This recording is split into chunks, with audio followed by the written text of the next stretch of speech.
Vamos a hablar un poco de hidrocarburos, vamos a hablar un poco del precio de los combustibles, vamos a ver qué pasa con esto de los 45 días que dijo Marín, el CEO de YPF, de que no se iban a mover los precios de los combustibles, pero bueno, en el medio hay una guerra. Bueno, ahora se abrió el estrecho de Hormuz por unos días para dejar pasar algunos barcos. Esto supone que uno va a cambiar la realidad mundial, pero bueno, tenemos un analista y es Martín Castro, que es periodista especializado en energía. Martín, un gusto en saludarte. Sebastián, Belén, Nieves, te saludamos acá, Radio La Red. ¿Cómo andás, Sebastián? ¿Cómo andás, Belén? Y hola, Nieves. Hola, hola, buen día. ¿Cómo vas? Bueno, ¿qué decir de esta moderación de precios, de lo que está pasando a nivel mundial? O sea, vos que te especializás en esto, ¿qué evaluación haces respecto a lo que puede pasar con el petróleo y con la evolución de los precios de los combustibles, no? Bueno, la medida que tomó YPF hace un par de días atrás responde un poco a la necesidad de contener, creo yo, la inflación, sobre todo, porque el barril de petróleo pegó un salto muy grande desde el comienzo del conflicto en Medio Oriente, que fue el 28 de febrero. El barril estaba en $72 y llegó a tocar los 120, pero muchos días estaba por encima de 110. Y eso se traduce directamente a un aumento de nafta y por ende, si la nafta aumenta la logística, el transporte y impacta directamente en la inflación. En Argentina, en este mes de guerra, la nafta aumentó un 23%, casi un 24%.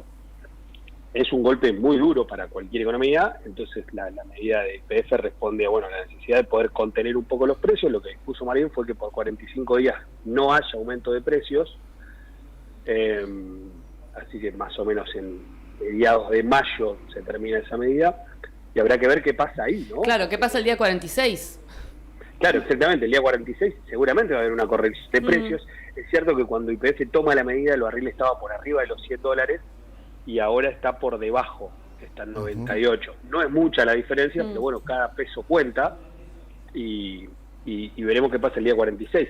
No es la única medida que se tomó en el país para tratar de contener el precio de la nafta. También se cambió el corte de nafta, se permitió un poco más de bioetanol para que no suba tanto el precio. Porque bueno, la situación externa no la puedes controlar. Claro, eso te quería consultar, porque el tema de la guerra está en un impasse, si querés, por 2 semanas. 2 semanas son 15 días. Si esta medida es 45, hay 30 días ahí en que hay que ver qué pasa con la guerra y de todos modos la medida va a seguir vigente.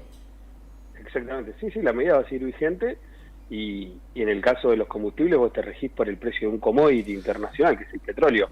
Sí. O sea, ahora, el precio viene dado. Martín, a ver, ayúdame con este razonamiento, a ver si me puedes ayudar. Sí.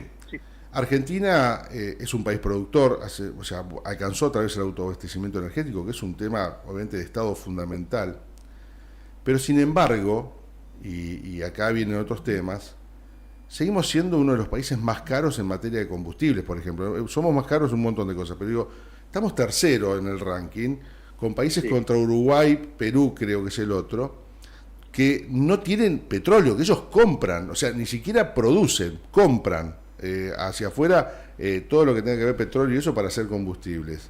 Digo, ¿cómo entender que una Argentina que hoy es productora, que está exportando, que tiene el autoabastecimiento energético, hoy tiene uno de los combustibles más caros en la región? Es muy extraño poderlo explicar, es muy raro.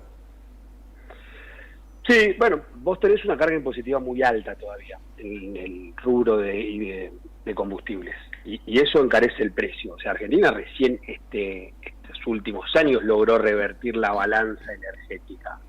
Sí. El desarrollo de Vaca Muerta lleva más o menos 15 años y en el último lustro, ponele, como país lograste revertir tu balanza energética y ya no necesitas importar petróleo. Pero bueno, vos todavía no corregiste tu economía interna, entonces tu carga impositiva sobre el precio del combustible sigue estando y por eso el precio del combustible es lo que decía vos, es el tercero más alto de Sudamérica, en uno de los países, el principal país productor de petróleo de Sudamérica. O sea, es como algo insólito, pero bueno, sucede eso y todavía vos tenés precios del combustible superiores a los que tiene Estados Unidos. O sea, a pesar de que en Estados Unidos el aumento del combustible durante la guerra fue muy alto, fue del 30 y pico %, casi un 10% más que en Argentina, nuestra nafta sigue siendo más cara que la de ellos. Nosotros seguimos, porque ellos todavía recién, ahora llegaron al precio del combustible de $1 por litro. Ellos lo miden en galones, pero bueno, sería $1 por litro. Nosotros hace mucho tiempo que estamos por encima de esa cifra. Y el petróleo y la nafta no va a bajar. O sea, me acuerdo que Marín, que es el presidente de YPF, dijo a mitad de diciembre, dijo que si el barril de petróleo bajaba, la nafta bajaba, y de hecho cumplió la palabra, porque bajó la nafta, bajó creo que un 2%. Sí, fue algo ridículo en comparación con lo que venía subiendo. Claro, era insignificante respecto de los aumentos que había, y no todos los aumentos respondieron al barril de petróleo, otros respondieron al biotanol, a los impuestos. Sí, pero ahí hay una trampita, me parece también, porque, a ver, Martín, con la decisión de no informar más el precio de los combustibles, las alzas o las bajas de los precios de combustibles, por esta situación de que tiene esta especie de flotación libre, también uno perdió la referencia, pero nosotros en marzo tuvimos un alza de casi un 10%, un 13% de los combustibles. Entonces, eso visto desde esa forma es un escándalo. Lo que pasa es que si no lo informás, uno no se pone a sacar muchas veces la cuenta en la Argentina. Pero la realidad es que es preocupante.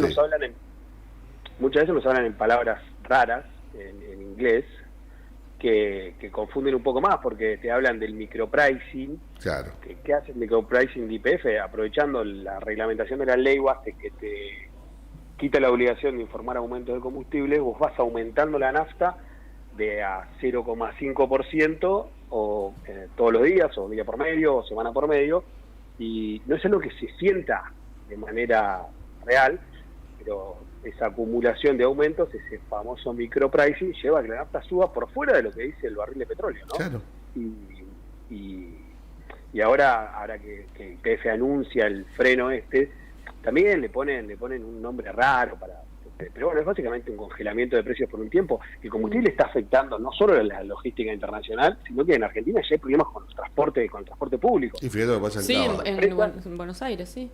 Claro, sí, muchas empresas están diciendo no tenemos forma de pagar el combustible. Y si vos dejás de operar servicios, vas a afectar directamente el trabajo de muchísima gente. Te consulto desde tu experiencia, no sos especialista en economía, sino en energía, pero digo, ¿esta medida de 45 días puede llegar a impactar en alguna de las mediciones de la inflación, que es lo que el gobierno más quiere mostrar? Sí, podría llegar a colaborar de alguna manera con la medición de abril, o sea que es este mes que está en curso, porque la de marzo que va a salir mañana debería salir, ¿no? Claro. Sí. La de mayo no. O sí, un poco también. La de mayo un poco también, pero bueno, también hay que ver qué pasa el día 16 después de esta medida, que sería mitad de marzo, porque el aumento ahí vuelve a ser del 20% y eso se traduce directamente en inflación. Claro. Pero sí, la de abril podría ayudarla, que es una medida para ayudar al gobierno. Recordemos que YPF es una empresa estatal y Marín y tienen un vínculo cercano. Tal cual. Es así. Martín, quiero aprovechar y te quiero consultar. Ayer el gobernador de la provincia estuvo en una ronda así de medios nacionales y habló de Vaca Muerta y habló de la necesidad. Primero, obviamente, habló de lo bien que está la provincia, y es cierto, dentro del mapa de la Argentina. De hecho, he visto algunos economistas, la única provincia que está en verde es la de Neuquén, el resto está toda en rojo porque tiene problemas serios económicos y financieros, pero la realidad es que marcó algo que me parece que es fundamental en el desarrollo, ¿no? Es que si no se hacen las obras necesarias en el tiempo que hay que hacerlas, realmente lo de Vaca Muerta no va a poder ser, ¿no? Entonces te pregunto a vos si analizaste, si escuchaste los dichos del gobernador ayer. Sí, tiene asidero lo que dice. En Vaca Muerta, como en Argentina, porque no podemos escindir la industria del país, se corre de atrás en materia de infraestructura. Se corre de atrás en toda la infraestructura, no solo en un oleoducto, en las rutas, en la logística, en el transporte, en muchísimas cosas. Primero se sacó petróleo y gas y después nos pusimos a ver cómo hacíamos para abastecer el sector. Hoy la necesidad que tiene puntualmente Vaca Muerta es terminar con los ductos. El VEMOS, que va de Vaca Muerta, en realidad va desde Allen hasta Punta Colorada para poder exportar petróleo, y los gasoductos necesarios para el GNL. Son 2 obras que están en ejecución, sobre todo el Vemos, que tiene un 60% de avance, y eso te va a permitir a vos mejorar tu capacidad exportadora en este contexto de guerra. Que el año que viene Argentina pueda ampliar su capacidad exportadora es una muy buena noticia para Vaca Muerta, porque con precios por encima de los $100 que se espera que se mantengan por lo menos un año más, bueno, vos estás hablando de una economía no solo en Neuquén, sino Argentina muy robusta. Pero sí, lo que le sigue faltando es la infraestructura. Los ductos son la parte más técnica y más importante para la evacuación, pero también tenés que mejorar la infraestructura social, las rutas, no sé, lo que sea para poder abastecer esa industria, que se va haciendo, pero estamos siempre atrás. Está bien. Bueno, Martín, te agradecemos este análisis, seguiremos hablando. Gracias por el contacto. Gracias. Muchas gracias, chicos. Un abrazo. Martín Castro, periodista especializado en energía, bueno, hablando un poquito de esto, ¿no? De los combustibles, de Vaca Muerta, de lo que para nosotros es el corazón, el pulmón económico de la provincia, ¿no? O sea, nosotros latimos, vivimos de acuerdo al pulso económico que te da los hidrocarburos, no tenemos muchas más alternativas. Imagínate si tendríamos que vivir solamente con participación federal, ¿no? Bueno,